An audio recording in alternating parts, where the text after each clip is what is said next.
Hello, everyone. Today I'm going to talk you through how I made a Zanni mask for the commedia assignment using just found objects I had laying around the house. Starting with this microbrew packaging. I like the color. Color caught my eye, but I think most importantly, it has two set eye holes, so I know I'm already got a bit of a head start. I also have glue. So I happen to have some Gorilla Glue around, just always have it in my junk drawer. You could use glue stick, Elmer's, whatever you have or can find easily enough. Sharpie or pen, something to write notes or draw the design with. Scissors, I couldn't find office scissors, so I went into the kitchen and found my meat shears. They'll work. And then I just took some old shoestrings off a pair of shoes I was throwing away, and I'll use those to tie the mask to my face. Now, before I start to build the mask, I need to do some research on to better inform myself what the Zanni character mask should look like. So I'm going to share my screen here. This was the document that is uploaded, the commedia lecture. The character Zanni is one of the three you could choose from, Zanni, Pantalone, or El Capitano. So the biggest thing with Zanni is the exaggerated nose. Now, I am not worried about making it look exactly like that. I just know that Zanni is clownish, a trickster. He's got to have that big nose. So I know that's really important. And also, when you look at the other commedia masks, like, having the color, so that's where this box, can come into play, having some bright color. Also look at how expressive the area of the eyebrow ridges are. So because you will not be able to see, or we will not be able to see your eyebrows, we can see your eyes and more of your face than we did with the neutral or found object mask.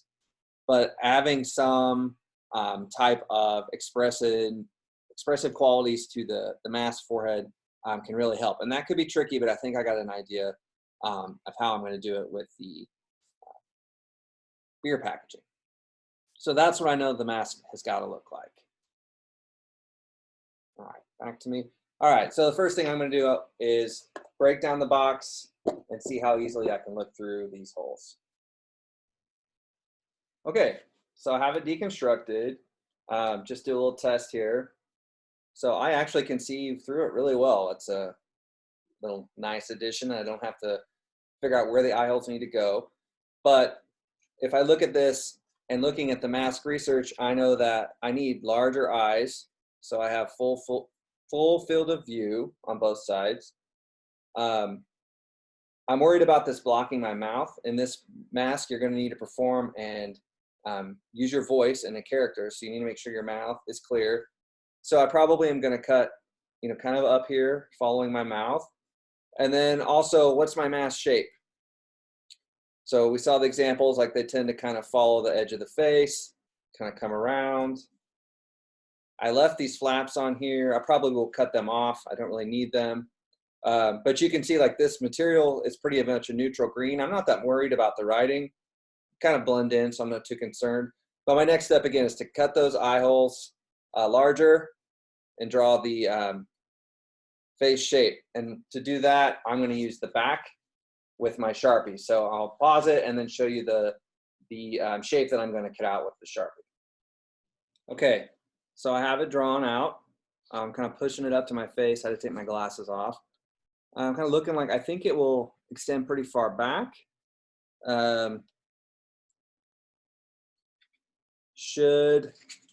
I might have to, as I go, like I'm going to cut this out, I might have to open it up a bit more to make room for my nose. But I think I'm ready to get the scissors out and cut this thing apart. All right, so I've got the mask cut out. And I did have to enlarge the eye holes after I tried it on and realized they were too small. I kind of made them a little bit narrower. But there's my rough shape. Not perfect, not worried about perfection. But if I have it on and I have it tied back here, looks like it's going to work pretty well. My mouth can move freely.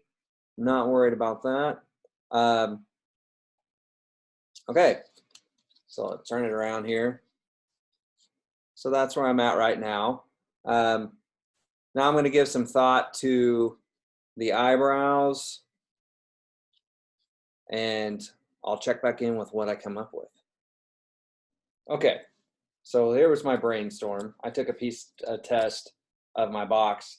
I thought that if I could cut, so I drew sort of a frown line on here, and I thought, okay, so if I cut along the line with my scissors, I got it in there and cut along, and then I folded it out so that you see like there's a little bit of definition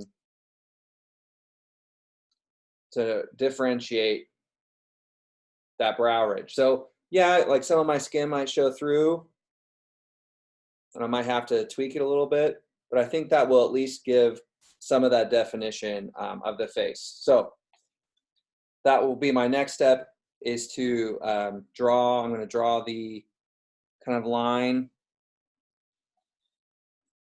that I'm going to cut out for the frown. So it's going to be something like that. So I'm just going to, again, take my scissors, punch a hole, get it going, and cut along that. And hopefully I don't screw it up. Stay tuned. Well, that didn't quite work out as planned. So as I bent it around my face, I couldn't get this flap to stick out like I wanted to.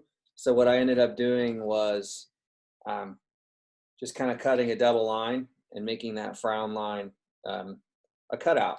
So now when I have it on my face, skin tone comes through. I think that there's at least enough of some frowning happening to make it work. Next challenge is the nose. What am I going to do for that?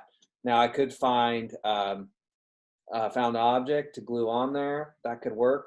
But what I think I'm going to do is take some paper board here, cut a big triangle and kind of craft a nose out of paper because it'll be light.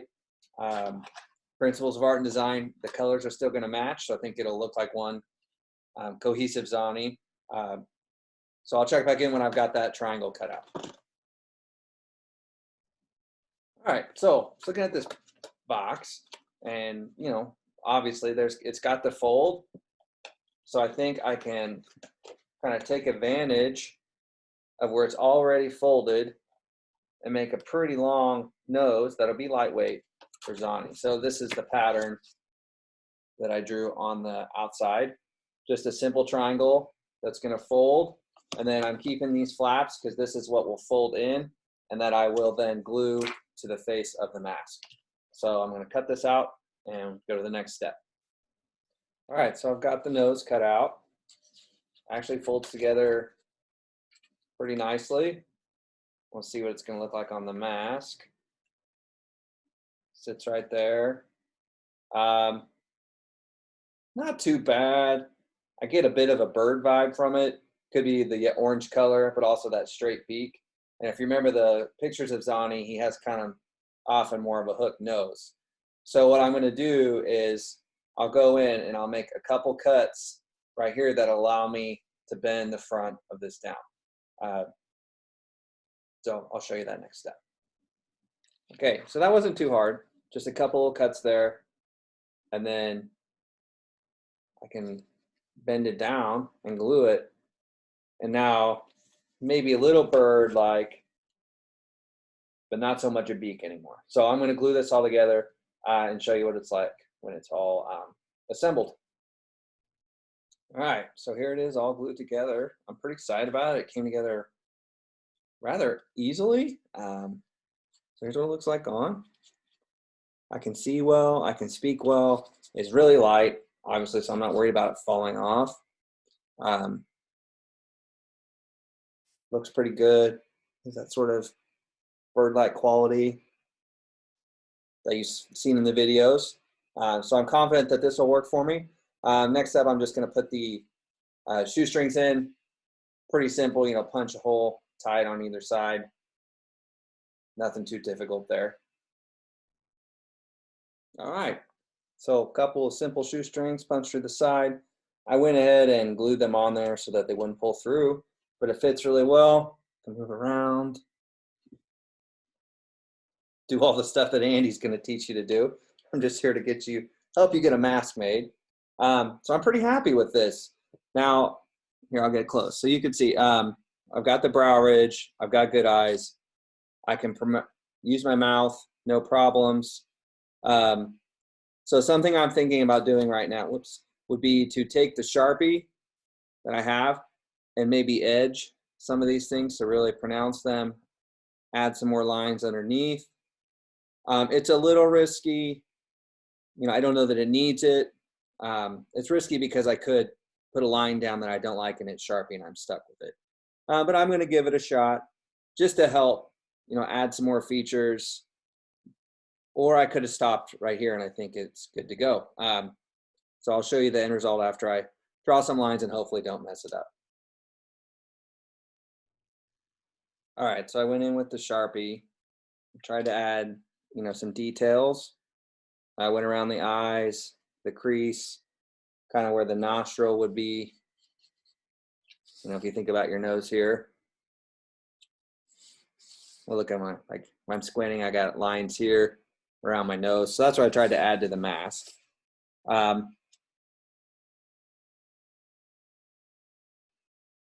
It's not too bad. I actually like it without without the lines on there. I don't think they hurt, but I don't know that they helped much. But I think I am done with this and it will work. Who knows, I might pick up another 6-pack along the way and give it another go while I'm self-quarantined. But I do wish you guys the best with this experience. Make the most of it. Again, with these masks, do the best you can with what you have at home. The real goal is to make sure that you are conveying the attributes of that character. So refer back to that presentation. You can always reach out to myself and Andy for questions. Best of luck. Stay healthy, stay safe, and stay home. Take care, guys.